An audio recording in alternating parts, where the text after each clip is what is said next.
I was driving a tractor working a field for my father many years ago on the family farm. And the routine of going up and down a field all day long seemed like I was making very slow progress. But with each pass, I knew I was getting somewhere. And to bide my time on the tractor, I prayed the rosary, which came naturally. Even today, there are days when praying the rosary seems like working that field. The progress seems slow, but I'm certain that it makes a positive difference in my life and the life of others.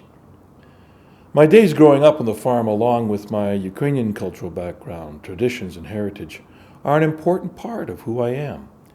Likewise, your personal background, your heritage, and the experiences in your life have shaped you and made you who you are. The Mother of God knows this so well, and that is why she teaches us to be attentive to the details of our lives when we are called to evangelize one another. Those things that make our lives so very personal are important in bringing us to Christ and, in turn, bringing one another to Christ, as Mary, the Mother of God, has done throughout history. She speaks to people around the world through the language, traditions, and heritage that is familiar to them. Using personal experiences, culture, and heritage to evangelize is referred to as enculturated evangelization, and Mary is known as the model of enculturated evangelization. Saint Pope John Paul II tells us in his document, Ecclesia in America, the appearance of Mary to the native Juan Diego on the hill of Tepeyac in 1531 had a decisive effect on evangelization. Its influence greatly overflows the boundaries of Mexico, spreading to the whole continent. America, which is historically and has been and still is a melting pot of peoples, has recognized in the mestiza face of the Virgin of Tepeyac, in Blessed Mary of Guadalupe, an impressive example of a perfectly enculturated evangelization. Consequently, not only in Central and South America, but in North America as well, the Virgin of Guadalupe is venerated as Queen of all America. People may be somewhat selective about the devotions that they have to the Mother of God through the various images and places of pilgrimage for her. She has shared her messages of love for centuries and drawn millions of people to her Son, Jesus Christ. She is the same merciful Mother of God, irregardless of where she has appeared or given her messages of hope. In my personal life, as a Redemptorist, my devotion to the Mother of Perpetual Help has been powerful for me over the years. Praying to her, I found my vocation to be a Redemptorist and a priest. And more recently, I have learned a great deal about the way she evangelized San Juan Diego as Our Lady of Guadalupe. As a result, my devotion to her has deepened my faith. When I pray before the icon of our Mother of Perpetual Help, and hear the words that she spoke as Our Lady of Guadalupe to San Juan Diego.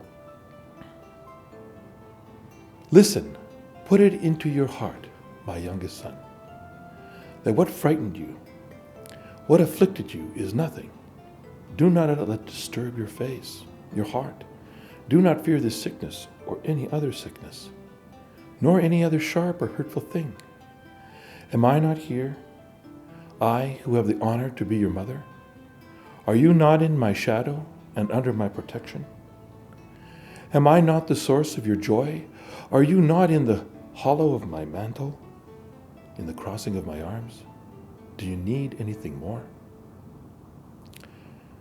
Therefore, as the model of enculturated evangelization, she shows us how God has been present in our distant and more recent past, the same way she addressed San Juan Diego, with cultural symbols well known by the Aztecs. Everyone's respective heritage is a gift from God and finds its real and proper purpose in her Son, Jesus Christ. In Christ, all of my life can be transformed and find true meaningfulness. Consider for a moment how Jesus transformed crucifixion.